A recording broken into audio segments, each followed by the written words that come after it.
Film की शुरुआत Elliott और उसकी बेटी ग्रेडली से होती है, जो एलियट के बॉस ओडेल के घर जा रहे हैं। डेल को लास्ट स्टेज कैंसर है, इसलिए वो एलियट को अपनी कंपनी का नया वाइस प्रेसिडेंट बनाना चाहता है। एलियट इस खबर से बेहद उत्साहित था। इसी दौरान एलियट को डेल का कॉल आता है। वो गुस्से में है क्योंकि वे लोग 1 घंटा लेट हो चुके हैं। एलियट माफी मांगता है, लेकिन उसी वक्त उसे चक्कर आने लगते हैं। दरअसल उसे डिहाइड्रेशन हो गया था। उसका ध्यान ड्राइविंग से हटता है और अचानक उनकी कार किसी चीज से टकरा जाती है। बाहर निकलकर देखने पर पता चलता है कि एलियट ने एक बेबी यूनिकॉर्न को टक्कर मार दी थी। वो अब दर्द में करा रहा था। ग्रेडली ने उसके चमकते हुए सिंग को छुआ और उसे ऐसा महसूस हुआ जैसे वो किसी दूसरी दुनिया में चली गई हो। वो इस अनुभव को एंजॉय ही कर रही थी कि अचानक उसे चिल्लाने की आवाजें आने लगीं। उसने आंखें खोलीं तो देखा कि उसके डैड एलियट हाथ में कुल्हाड़ी लिए उस बेबी यूनिकॉर्न को बेरहमी से मार रहे थे। ग्रेडली ने उन्हें ऐसा करने से रोका, लेकिन उन्होंने उसकी एक न सुनी। वे उस बेबी यूनिकॉर्न की बॉडी को भी साथ ले जाने का फैसला करते हैं ताकि कोई सबूत न बचे। आखिरकार वे ओडेल के घर पहुंच जाते हैं। यहाँ एलियट और ओडेल की मीटिंग होती है, जिसमें ओडेल कहता है कि उसने अपनी मौत को स्वीकार कर लिया है और उसे लगता है कि उसकी कंपनी सिर्फ एलियट ही संभाल सकता है। एलियट हामी भरते हुए बिजनेस से जुड़े कई प्रपोजल देने लगता है। तभी ओडेल कहता है, अभी नहीं, मुझे लगता है कि मुझे तुम्हारे और ग्रेडली के साथ थोड़ा और समय बिताना चाहिए।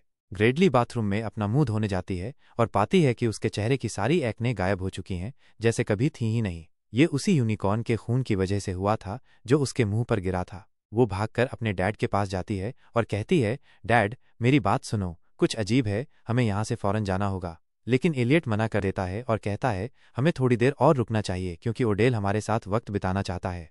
इन्हीं बातों के बीच अचानक किसी के जोर से चिल्लाने की आवाज आती है। बाहर जाकर देखने पर पता चलता है कि किसी चीज ने एलियट की कार की विंडो तोड़ी है और बाहर निकला एक और यूनिकॉर्न। वहां मौजूद सिक्योरिटी गार्ड डरकर उसे शूट कर देता है। सब हैरान रह जाते हैं और पूछते हैं, आखिर ये क्या चीज है। ग्रेडली कहती है, ये तो साफ नजर आ रहा है कि ये एक बेबी यूनिकॉर्न है।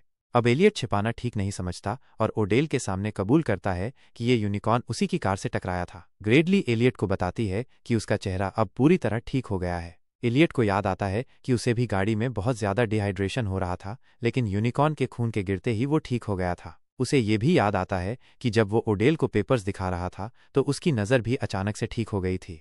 रात में एलियट ग्रेडली से मिलने आता है, जो परेशान बैठी होती है। वह उससे पूछता है, जब तुमने यूनिकॉर्न का हॉर्न पकड़ा था तो क्या कुछ देखा था। ग्रेडली कहती है, मुझे यूनिकॉर्न से एक अजीब सा कनेक्शन महसूस हुआ था और अब मुझे लग रहा है कि हमसे गलती हो गई है। हमने यूनिकॉर्न को ओडेल की फैमिली को देकर उसका शोषण किया है। वो कहती है, हमें यूनिकॉर्न को आज़ाद कर देना चाहिए, लेकिन एलियट उसे मना कर देता है और कहता है, ऐसा सोचोगी तो मेरी प्रमोशन रुक जाएगी।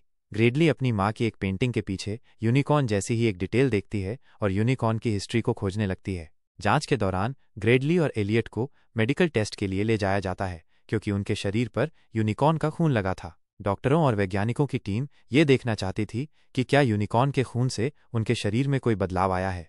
डॉक्टर सॉन्ग, जो सबसे बड़े वैज्ञानिक हैं, बताते हैं कि यूनिकॉर्न के पास अनोखी हीलिंग शक्तियां हैं। तभी डॉक्टर भाटिया बताती हैं कि यूनिकॉर्न के सिंग से बायो इलेक्ट्रिकल सिग्नल्स निकलते हैं और यह पुष्टि करने के लिए वे और अध्ययन करना चाहते हैं।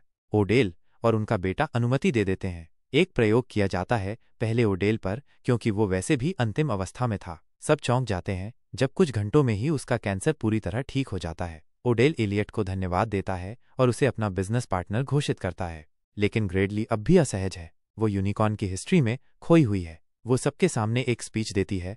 1000 साल पहले यूनिकॉर्न को मॉन्स्टर कहा जाता था क्योंकि जो भी उनका शोषण करता था उनके साथ कुछ न कुछ बुरा जरूर होता था। मेरा बस इतना मानना है कि हमें इस यूनिकॉर्न को आज़ाद कर देना चाहिए।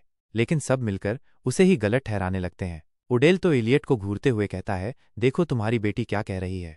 ग्रेडली को समझ आ जाता है कि ये लोग लालच में अंधे हो चुके हैं। वो अकेले ही बाहर निकल जाती है।